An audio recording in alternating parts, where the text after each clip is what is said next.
Zum Sonnenaufgang fahren wir über den Humber in den Hafen von Hull. Pünktlich um 7 Uhr docken wir an und können die Fähre verlassen. Von Hull bis Glenridding im Lake District sind es rund 280 Kilometer.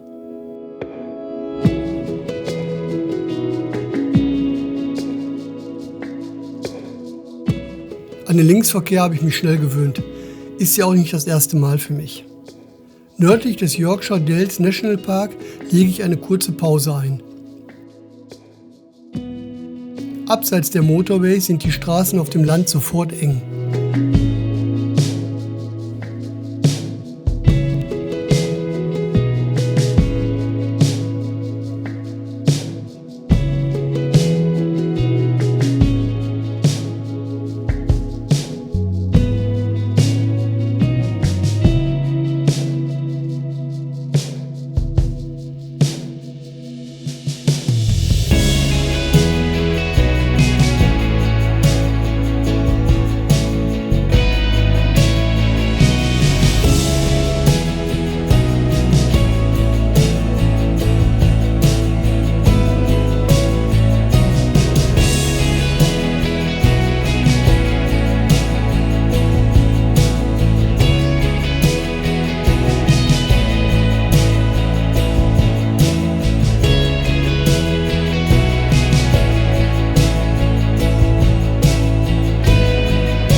Ich komme zur Mittagszeit in Glenridding an. Nach einem sehr freundlichen Empfang suche ich mir einen schönen Stellplatz direkt am Ullswater. Hier bleibe ich jetzt 3 Tage.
So, ich bin am Zielpunkt meiner Wanderung angekommen.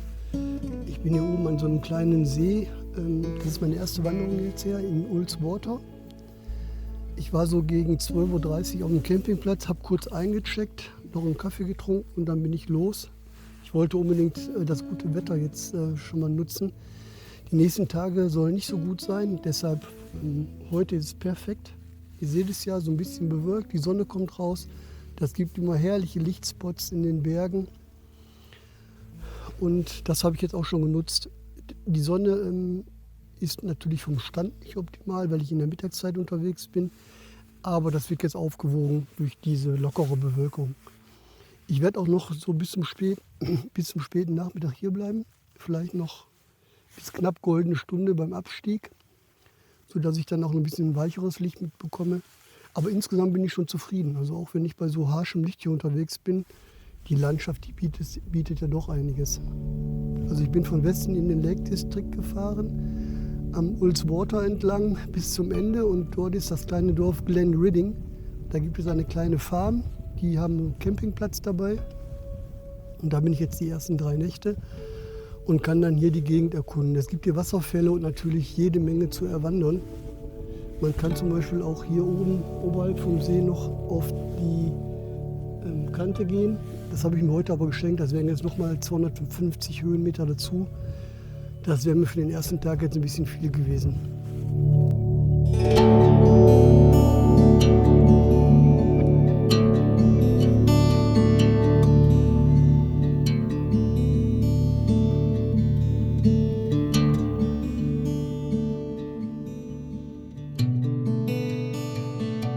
Ja, ich hoffe, die ersten Schüsse haben euch gefallen. Ich habe jetzt bei der Wanderung mal wieder meinen Mindshift am Start. Der ist für die Wanderung doch besser geeignet. Und habe meine XT5 mit dem 16x55. Das ist natürlich die Allzweckwaffe, damit kriege man eigentlich 99% der Schlagen. Habe aber noch mal zur Sicherheit mein moderates Tele 50 bis 140 mm mitgenommen. Ist zwar ein bisschen schwer, aber da die Landschaft so sehr offen ist hier im Lake District, ist ja wenig bewaldet, braucht man auch schon mal so ein bisschen Zoom, um in die Details reinzugehen. Aber ich denke, mit diesen beiden Objektiven bin ich ganz gut ausgerüstet. Ja, vom Gewicht heißt das insgesamt jetzt mit Essen, Trinkflasche, Jacke, Pulli, war ich jetzt vielleicht so bei 6 Kilo. Das ist ganz gut erträglich. Ja, bauen wir mal eine kleine Philosophiestunde ein. Warum fotografieren wir überhaupt? Ich muss das natürlich in der Ich-Form erzählen, weil hauptsächlich sind das ja meine Beweggründe, aber ich glaube, dass das bei vielen Menschen ähnlich ist. Und ich glaube auch, dass die Kategorie des Wanderns in die gleiche oder ähnliche Kategorie fällt. Wenn ich mal meinen Beruf sehe, dann war das natürlich sehr stressig. Und man sucht natürlich einen Ausgleich dazu. Ich wechsle in die Ich-Form, ich denke, es ist besser. Also ich habe einen Ausgleich dazu gesucht. Das habe ich auch in einem früheren Video schon mal erzählt. Aber was ist denn die Motivation, einen Ausgleich zu suchen? Und ich glaube, einer der Punkte ist, das, was ich vom Berufswegen gemacht habe, war immer sehr, sehr in die Zukunft geplant und gedacht und auch sehr sauber schon eingeteilt. Also meine Tage, Wochen, Monate, die waren lange, lange im Voraus verplant. Die Projekte gingen über Monate, manchmal sogar über Jahre. Und man guckt ständig in die Zukunft und plant ständig in der Zukunft und bewegt sich somit auch in der Zukunft und erlebt die Gegenwart so nicht mehr. Diese Gegenwart im Beruf, die wird eigentlich nur noch abgearbeitet nach einem Plan, den man hat, aber das ist kein Erleben mehr. Das ist eigentlich nur noch die Erfüllung von dem, was man schon mal zu Papier gebracht hat. Und dem entgegen steht natürlich die Fotografie oder das Wandern oder das Bewegen in der Natur. Wenn ich hier loslasse, das ist kein Plan irgendwo hin, sondern ich lasse mich jetzt vollkommen fallen in die Gegenwart und bin dann genau nur in dem Moment. Wenn ich mit dem Fotoapparat unterwegs bin und dann fotografiere, dann erlebe ich wirklich Gegenwart. Und das ist dann eine ganze Zeit so. Und das ist ein ganz anderes Erleben von Zeit, als es dann im Beruf ist. Und ich glaube, das ist einer der Hauptgründe, warum viele Menschen anfangen zu fotografieren oder auch vielleicht künstlerisch aktiv zu sein oder auch sich in der Natur zu bewegen. Das ist nicht der alleinige Grund, aber das ist, denke ich mal, ein großer Treiber.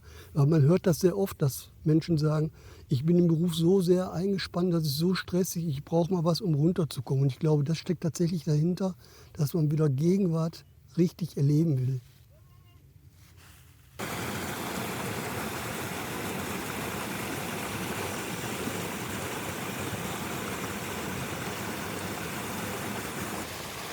Ja, auf dem Weg ins Tal habe ich von oben halt den Bachlauf hier gesehen mit dem Wasserfall. Und da muss ich mal runter stapfen. Der Weg ist so, ja, ich sag mal 50 Höhenmeter weiter oben. Aber man kann ganz gut hier in diesem weichen Gras runterlaufen. Aber die Szene, die schreit dann nach einem Foto. Ich habe auch schon eine Perspektive gefunden, gerade als ich so ein bisschen in den Bach reingefilmt habe. Ich habe jetzt leider kein Stativ mit, aber es ist hell genug. Ich kann halt nur keine Langzeitbelichtung machen, aber das braucht diese Szene gar nicht. Also die lebt ja hier von den bemoosten Steinen und die Sonne ist auch nicht zu hart. Also das Wasser wird nicht zu hell. Ich denke, das bekomme ich so ganz gut hin.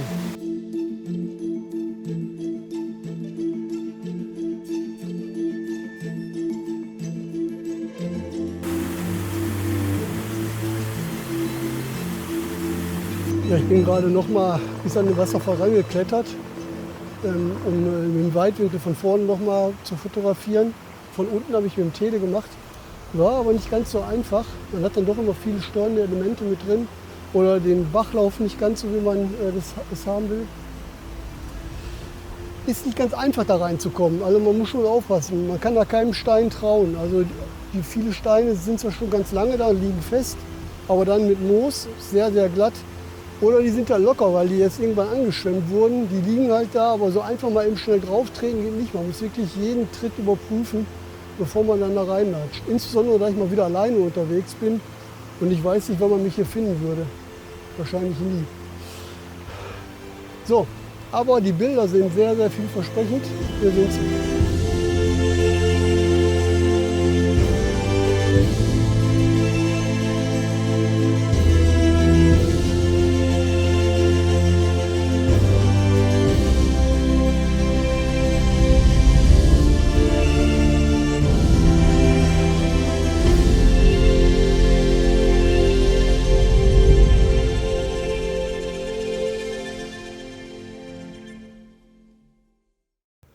So, mein Campingplatz naht. Viertelstunde bin ich da. Ja, das war heute ein erfolgreicher erster Tag. Schöne Bilder unterwegs gemacht, dann den Wasserfall entdeckt. Herrlich. Die Idylle beim Start mit den Schäfchen. So könnte es weitergehen. Wenn euch das Video und meine kleine Philosophiestunde gefallen hat, dann gebt mir gerne einen Daumen rauf und falls noch nicht geschehen, lasst ein Abo da. Dann seht ihr die nächsten Folgen aus dem Lake District, ohne dass ihr mich suchen müsst bei YouTube. Ein Abo ist ja kostenfrei. Also vielen Dank fürs Schauen und bis zum nächsten Mal. Ciao. Ja, üblicherweise erstelle ich ja nach jeder Reise ein Fotobuch. Die Fotobücher zeichnen sich natürlich dadurch aus, dass sie hauptsächlich aus Fotos bestehen. Bei mir sind die Texte immer sehr, sehr knapp gehalten. Meistens bestehen die tatsächlich nur aus Ort- und Zeitangaben oder ganz kurzen Bemerkungen. Das wollte ich diesmal mit der Reise zum Lake District ein bisschen anders machen. Daraus soll ein Fotomagazin entstehen und das möchte ich euch jetzt hier ganz kurz vorstellen. Ich habe unterwegs schon alles sehr genau dokumentiert, um dann wirklich genug Stoff zu haben, um ein bisschen was dazu zu erläutern. In diesem Magazin habe ich schon beschrieben, wie gehe ich an so eine Reiseplanung ran, welche Reiseroute wähle ich, wie stelle ich das mit der Fähre und der Autofahrt zusammen, welche Unterkünfte wähle ich und vor allen Dingen, welche Fotolocations suche ich denn aus. Ein ganzes Kapitel verwende ich darauf, auf den Prozess einzugehen, wie komme ich in der Landschaftsfotografie denn zu außergewöhnlichen Fotos. Ja, ich beschreibe natürlich auch, welche Ausrüstung nehme ich denn überhaupt mit fürs Fotografieren, Videoerstellung, Drohne und dann fürs Wandern in die Berge, welche Ausrüstung nehme ich da mit und wie nehme ich die überhaupt mit, welche Rucksäcke setze ich dann ein. Also alles das ist dann hier in diesem Magazin ausführlich beschrieben. Insgesamt hat das Magazin mehr als 90 Seiten und mehr als 50 Bilder aus dem Lake District. Wenn ihr Interesse an diesem Magazin habt, so würde mich das sehr freuen. Den Link setze ich euch unten in die Videobeschreibung. Wenn ihr das bis zum 10. August 2023 bestellt, bekommt ihr das innerhalb der EU versandkostenfrei zugesendet. Im Augenblick ist das Magazin in der Korrekturphase, deshalb kann man hier auch noch kein Deckblatt sehen. Ich habe das Foto für das Cover noch nicht festgelegt. Das wird jetzt in den nächsten Tagen erfolgen. Der Versand wird dann ab Mitte August erfolgen. Wer nach dem 10. August bestellt, bekommt natürlich dieses Magazin relativ schnell geliefert, muss dann allerdings auch Versandkosten bezahlen. Also würde mich freuen, wenn ihr Interesse daran habt.